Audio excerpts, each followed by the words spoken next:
Au Conseil national de transition, la séance plénière qui a clôturé la session extraordinaire d'août 2023 a été une occasion pour le président du CNT, le colonel Malick Diao, de faire le point de la session extraordinaire ainsi que quelques sujets d'actualité. Nous l'écoutons au micro d'Ari Matina.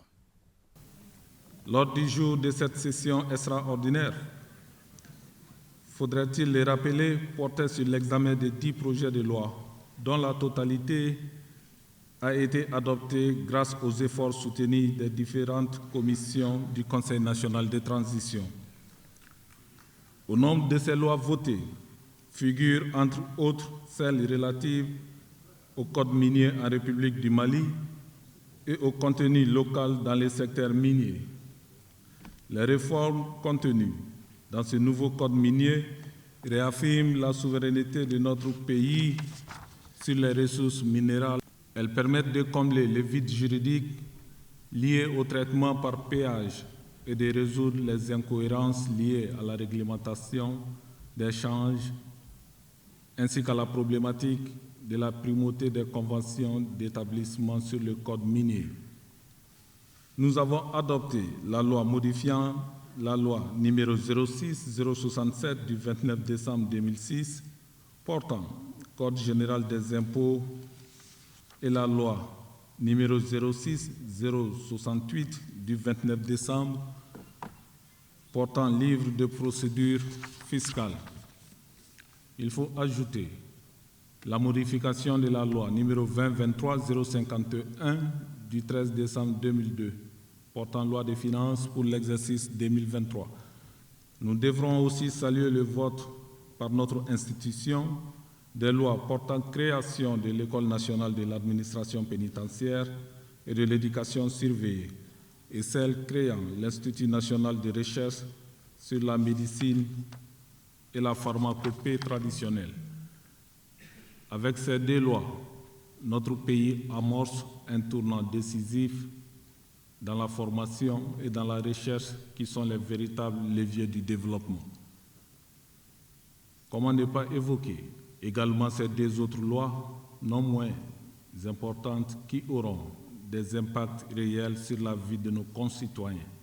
Il s'agit de la loi régissant la circulation routière et celle portant création de l'Office des produits agricoles du Mali. Aujourd'hui, nous réaffirmons notre soutien inconditionnel et notre solidarité aux décisions des deux gouvernements de transition du Burkina Faso et de la République du Mali à œuvrer aux côtés des nouvelles autorités du Niger pour aider le peuple nigérien à surmonter ces moments difficiles et l'accompagner dans sa quête de souveraineté et de prospérité. Comme vous le savez, dans le cadre du processus de rétrocession des emprises de l'aménagement, les FAMA, les braves FAMA ont depuis dimanche 13 août pris possession du camp de Ber.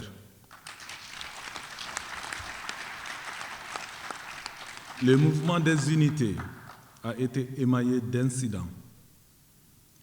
Nous ne sommes pas dupes et nous savons que derrière ces incidents savamment médiatisés se cachent des nostalgiques de tout poil et tout acabit.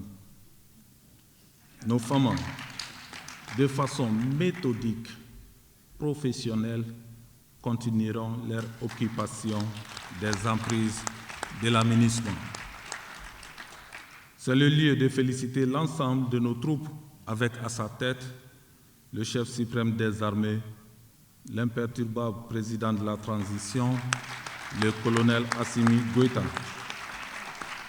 Chers collègues, au moment où nous nous apprêtons à clôturer nos travaux, je voudrais encore une fois saluer votre engagement collectif et personnel pour la réussite de cette session extraordinaire. Je vous exprime ma profonde reconnaissance pour tous les sacrifices que vous avez consentis en vue de l'aboutissement heureux de cette session extraordinaire d'août 2023. Ces mêmes remerciements s'adressent au personnel parlementaire, à la sécurité, à la presse, à toutes les personnes ressources dont les auditions ont alimenté les rapports des différentes commissions. Avant de clore mes propos, je souhaite bonne chance à notre brave équipe de football pour la 3e édition de la Supercoupe Assimi Goïta.